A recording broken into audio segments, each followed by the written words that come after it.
मुक्ता का 3 तल्ले का मकान, नीचे बैठक तो छत पर रसोई। अरे मुक्ता, गर्मा गर्म रोटी तो ला, बहुत स्वाद बनी है सब्जी। लाई माँ, बस 2 मिनट।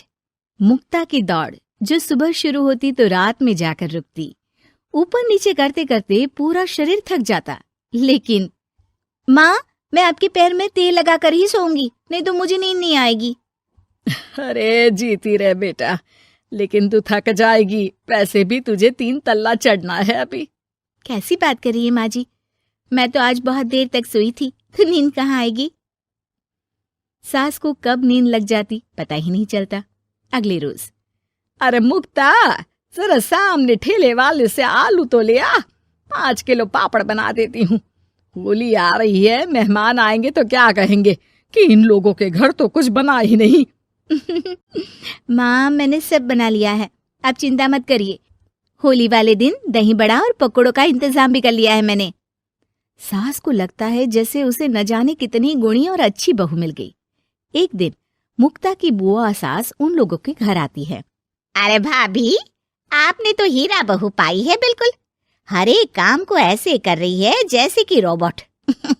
एक हमारी है, 2 रोटी खिला दे तो गनीमत समझो। अरे हम तो बेटे को देख के सोच रहे थे कि कलवासा है, पता नहीं कौन शादी करेगा, लेकिन देखो जय दूध से फपकती बहू आई है। हाँ भाभी, आप तो लक्की हो, लक्की। तभी वहां मुक्ता आ जाती है। क्या बुआ, काहे की लकी, देखो ना कैसा शरीर फूला जा रहा है। अब तक तो एक बच्चा भी हो जाना चाहिए था। अरे हो जाएगा बहू, क्यों चिंता कर रही है।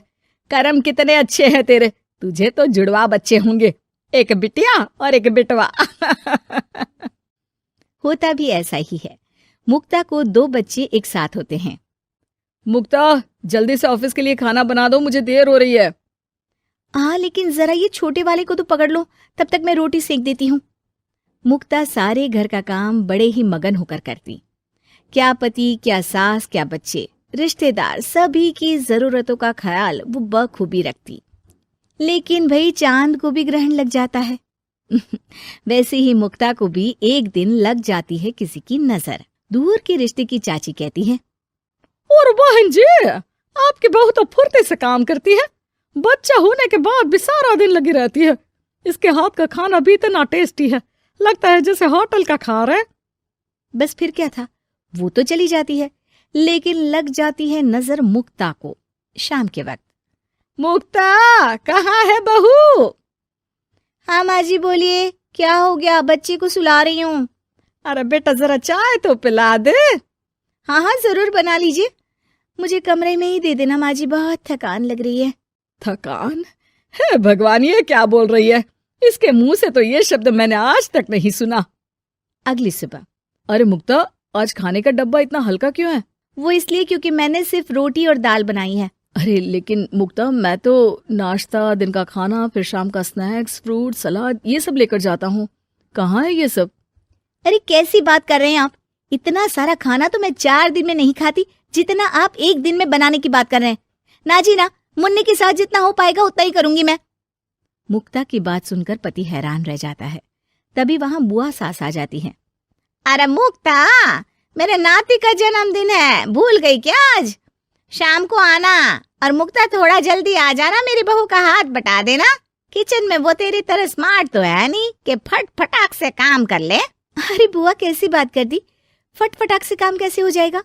हम बहुएं हैं, रजनीकांत नहीं। बुआ देखो, आप काम के लिए पास के लल्लू हलवाई की बीवी को बुला लो, वो मदद कर देंगी, मैं तो नहीं आ पाऊंगी। बुआ सास को समझ में नहीं आता कि ये वो मुक्ता है जो 50 लोगों का खाना बनाकर भी चेहरे की चमक खोने नहीं देती थी। वही मुक्ता भी अपने कमरे में जाकर बिस्तर पर बैठ जाती है कि सास की आवाज आती है। मुक्ता, क्या हो गया बेटा, आज दोपहर के खाने की तैयारी नहीं करनी क्या? अरे माँ जी, अब नहीं होता मुझसे 3 तल्ले में ऊपर नीचे करना, आप लोग रसोई को ऊपर ही ले आओ। अरे पैरों में इतना दर्द होता है कि बता नहीं सकती। अरे लेकिन तू तो बोलती थी कि इससे तू फिट रहती है। अरे काहे के फिट माँ जी, हालत खराब हो रखी है। कौन ऐसा मकान बनवाता है कि जहाँ सोने का कमरा अमेरिका में है तो खाने का लंदन में। अरे रसोई बनानी है तो जाओ अफ्रीका। ना जी ना, मुझसे नहीं होगा इस घर का काम। मुक्ता की बदली हरकत किसी को समझ में नहीं आ रही थी। अरे ये मुक्ता को क्या हो गया है? मुझे तो लगता है इसकी माँ ने पट्टी पढ़ाई होगी। और ना जी ना, मुक्ता की माँ यानी मेरी समधन तो देवी है देवी। वो तो अपनी बेटी को ऐसे संस्कार दे ही नहीं सकती। मुझे माजरा कुछ और ही लग रहा है। तभी वहां मुक्ता हाथ में प्लेट और सब्जी लेकर आ जाती है। माजरा? किस बात का माजरा? खैर माँ जी, जरा ये सब्जी तो काट दीजिए, और हाँ, इसके बाद मैं आटा यहीं दे जाऊंगी, गूंद देना। हाँ हाँ, तू एक काम कर बेटा, गैस चूल्हा भी यहीं दे दे, बना भी दूंगी। अच्छा ठीक है, शाम को उसका भी इंतजाम कर देती हूँ। ये बोलकर मुक्ता वहां से चली जाती है। हे भगवान, ये तो वो मुक्ता है ही नहीं। अरे एक बार तो मुझे याद है, मेरे जूते भी इसने मुझे अपने हाथ से पहनाए थे। तभी सास के दिमाग की बत्ती जल जाती है। हाँ, कल वो कालिया की औरत आई थी ना, खूब तारीफ कर गई। उसके बाद से ही मुक्ता ऐसी हो गई है। फिर तो पक्का मान लो कि तुम्हारी बहू को नजर लगी है। एक काम करो, ये लो राई का दाना, दूर से बहू के ऊपर राम का नाम लेकर फेंक कर आ जाओ। जो नजर लगी होगी यूं भाग जाएगी। फिर क्या, होता भी ऐसा ही है। सास जैसे ही बहू पर राई फेंक कर वापस आती है, थोड़ी ही देर में मुक्ता भी आ जाती है। अरे माँ जी, आप ये सब्जी लेकर क्यों बैठी है? ना ना, लाइए, मुझे दीजिए। और चाची, अब तक आपके हाथ में चाय का प्याला नहीं आया। रुकिए, मैं अभी लेकर आई। मुक्ता के जाने के बाद सास चैन की सांस लेती है।